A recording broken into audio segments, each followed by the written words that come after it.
Me acompaña ahora el copresentador de Pod Save America y Pod Save the World, Tommy Viter. Saludos. Me alegro de verte. Tenemos imágenes muy sorprendentes de uno de los principales republicanos en el cargo que se postula a la reelección en este próximo ciclo. Aún no las han visto. No sé de qué estamos hablando. Vamos a lanzar el clip.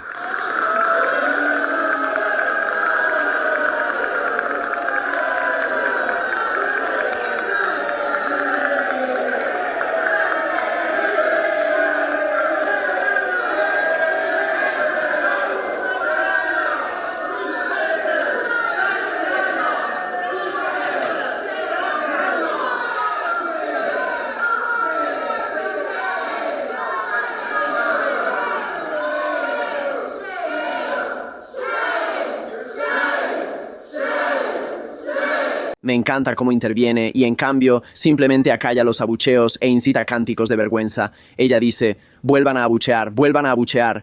Me encanta la vergüenza. Es como Game of Thrones. La vergüenza. Así es. La campana, tal vez. Tengo curiosidad por saber qué opinas de esto, porque mira, vemos que esto es obviamente prometedor, ya que esta es una de nuestras pocas oportunidades ofensivas. La otra es Iowa, que obtuvo un excelente resultado en las elecciones especiales de ayer. Y por supuesto, hay otros estados a los que podríamos prestar atención, Carolina del Norte. Y quizás incluso en algunos, dependiendo de cómo se presente la situación, Texas, pero Susan Collins ha sabido batallar bastantes tormentas. E incluso en otros ciclos electorales donde, ya sabes, los demócratas eran claramente favoritos. Creo que fue en 2018 cuando Sarah Gideon se presentó contra Susan Collins, ¿es correcto? Sí, mucho dinero. Todas las encuestas indicaban que Sarah Gideon le ganaría por unos 10 puntos. Y, por supuesto, salió airosa. Entonces, ¿cómo ves un momento como este en el que empezamos a ver un gran levantamiento contra Susan Collins, teniendo en cuenta también las tendencias históricas de Maine? Susan Collins nos ha sorprendido una y otra vez con lo ingenua que puede parecer ante las tendencias autoritarias de Trump, pero también con el hecho de que no deja de ganar. Así que es bueno ver a un grupo de demócratas súper enérgicos asistiendo a sus eventos. Esto influirá en su forma de pensar. La pondrá nerviosa al salir en público, participar en eventos y foros. No es que quiera que tenga miedo, pero quiero que se preocupe políticamente por tener un ciclo de noticias tan terrible. Eso me da esperanza. ¿Cómo te sientes? Tenemos un buen candidato. Tenemos un buen candidato. De hecho, hay un par de candidatos. Acabo de entrevistar a Graham Plattner, quien es... Bueno, este tipo es auténtico, es un ostrero, no es alguien creado en el típico laboratorio demócrata de consultores y operadores. No, es una persona que parece nacida para presentarse, ya sabes, por la candidatura demócrata y simplemente soltar un montón de clichés. Pero este tipo es un auténtico populista económico, trabaja con los partidarios de Trump. Veterano militar. Me dijo que el cargo más alto que jamás imaginé que tendría sería el de capitán de puerto en mi ciudad natal. Es un buen cargo. Y es un gran orador, tiene una voz magnífica, una voz realmente magnífica, es decir, ni siquiera podría compararme. Una voz para la radio. Mira a este tipo. Anunciaría ese video. Sí, así que esa parte realmente me hace sentir muy bien. Ahora veamos cómo es la composición del electorado en Maine. Ya hemos pasado por esto antes. En este momento, el panorama nacional se parece mucho al de 2017, donde observamos un rendimiento superior de los demócratas, con una diferencia de entre 10 y 12 puntos porcentuales con respecto a su promedio. Por lo tanto, si observamos algo similar a 2018 y 2026, podríamos ganar la Cámara de Representantes por 40 escaños. En 2018, ganamos 41. Pero estos escaños serán especialmente importantes. Poder revertir estos escaños del Senado y tener la oportunidad de recuperar el Senado, en lo que por cierto es un mapa bastante desalentador, será realmente importante. Muy importante. Sí, hay varios factores. La popularidad de Trump está en muy mal estado ahora mismo, muy impopular. Ojalá siga volviéndose cada vez más impopular. Eso es bueno para los demócratas. Pero si nos fijamos en las encuestas sobre la imagen del Partido Demócrata, no nos va muy bien. Por eso es emocionante ver a alguien como Graham Plattner presentarse, quien no parece un demócrata tradicional. No suena como tal, no tiene, como dijiste, ¿no?, el currículum tradicional. No es un abogado ni un rico. No, él es como un criador de ostras o un pescador, ¿sabes? Y es importante porque mucha gente está teniendo estas conversaciones sobre cómo mejorar la imagen del Partido Demócrata, pero el partido es su gente.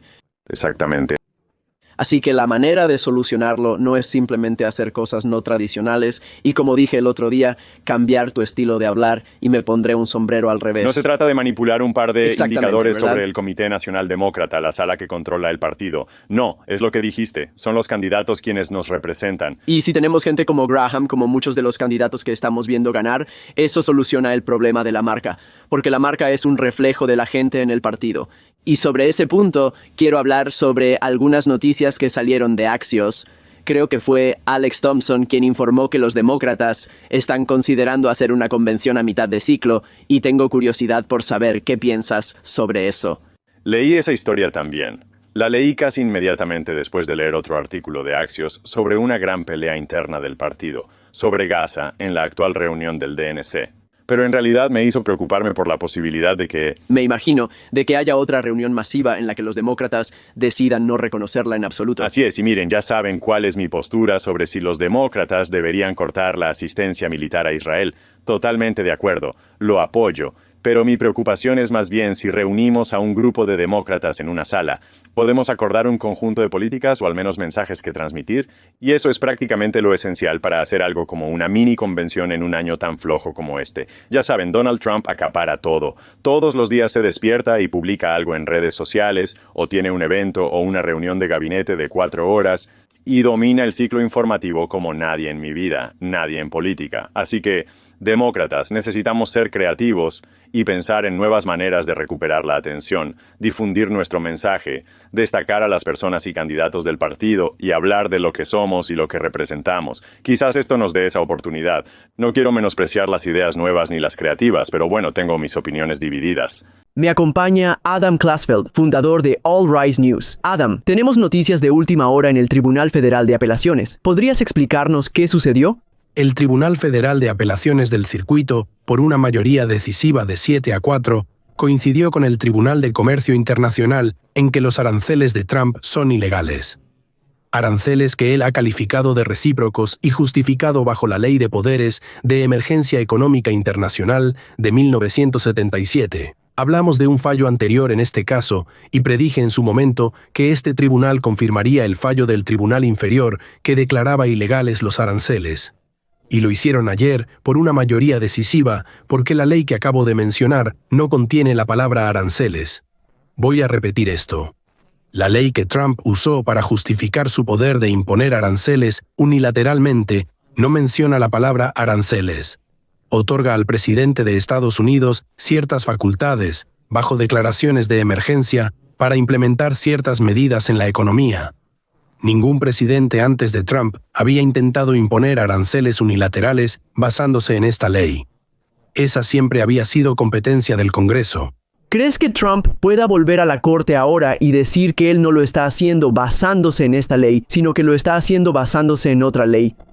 Saben, lo que creo que va a suceder es que, y ya se han definido las líneas de batalla para esto, el Circuito Federal impuso una suspensión de su decisión hasta mediados de octubre, creo que el 14 de octubre, para que el gobierno pueda apelar ante la Corte Suprema. Esto irá a la Corte Suprema. Escucharán este fallo. No creo que intenten encontrar otra justificación. Han argumentado y persuadido a 4 de los 11 jueces de que hay un lenguaje en el estatuto relacionado con la regulación de las importaciones, que creen que pueden justificar, pero no funcionó en el Tribunal de Comercio Internacional, y no funcionó para la mayoría del panel del Circuito Federal, y creo que la mayoría de Wall Street predice que ni siquiera funcionará con esta Corte Suprema. Este es un uso sin precedentes de los aranceles, para justificar una ley que nunca se usó para ese propósito. El Congreso no usó estas palabras, y de hecho, en una opinión concurrente, es una larga serie de opiniones en este panel de 11 jueces. Pero una opinión concurrente termina citando a James Madison, quien afirma que solo el Congreso tiene acceso al bolsillo del pueblo. Y eso es lo que está en juego aquí. ¿Qué rama del gobierno tiene el poder sobre el dinero del que siempre hemos oído hablar en nuestras clases básicas de educación cívica? Y hay 2 tribunales que dicen categóricamente que no, que el presidente no puede imponer unilateralmente impuestos a la importación, basándose en esta ley que no se ha utilizado de esta manera desde su aprobación. Si esos aranceles se aplicaron inconstitucionalmente porque Trump no tenía la autoridad para hacerlo y todos pagaron más por todas estas importaciones, si los constructores pagaron más por sus importaciones de construcción, si los importadores de alimentos pagaron más y luego trasladaron esos costos a los supermercados, ¿existe algún recurso? ¿O es simplemente que no hay forma de calcular todos los millones y millones y miles de millones de dólares que se han cobrado de más a los consumidores estadounidenses debido a estos aranceles? ¿Acaso hay algún recurso ahora para todos los aranceles que se impusieron de forma inconstitucional e ilegal? Recuerda, Brian, que este mismo tribunal suspendió el fallo que declaraba ilegales los aranceles. Y una de las razones por las que la administración Trump logró persuadir al tribunal para que lo suspendiera temporalmente mientras esta apelación estaba pendiente fue diciendo: si esto nos perjudica, tendremos que reembolsar el dinero. Así que no hay perjuicio. Y cuando se obtiene una suspensión de una orden, hay que demostrar cuál es el equilibrio de las acciones y a quién perjudicará la suspensión del fallo. Así que el gobierno había argumentado, la administración Trump había argumentado que no habría ningún daño en dejar que los aranceles de Trump permanecieran en efecto, mientras que el litigio procede, porque ellos harían reembolsos de ser necesario. Pues ese es el recurso. Y ahora la administración Trump utiliza ese mismo argumento. Oye, si ahora tenemos que devolver todo este dinero, eso sería desastroso. Están usando esa premisa de devolver estos aranceles impuestos, ilegales según dos tribunales, como algo que será un terrible efecto secundario si pierden en el último nivel, que es el Tribunal Supremo. A la comunidad hispana, gracias por ver esto y por apoyar a los medios independientes. Su comunidad en particular está sometida a mucha desinformación por personas que la consideran un objetivo. Pero tienen derecho a la misma cobertura honesta y de alta calidad que los demás, y por eso he creado este canal. Por favor, manténganse al día y no permitan que malos actores manipulen la realidad. Así que suscríbete al canal. Siempre es gratis, nunca exigiré un pago por mi contenido. Y muchas gracias.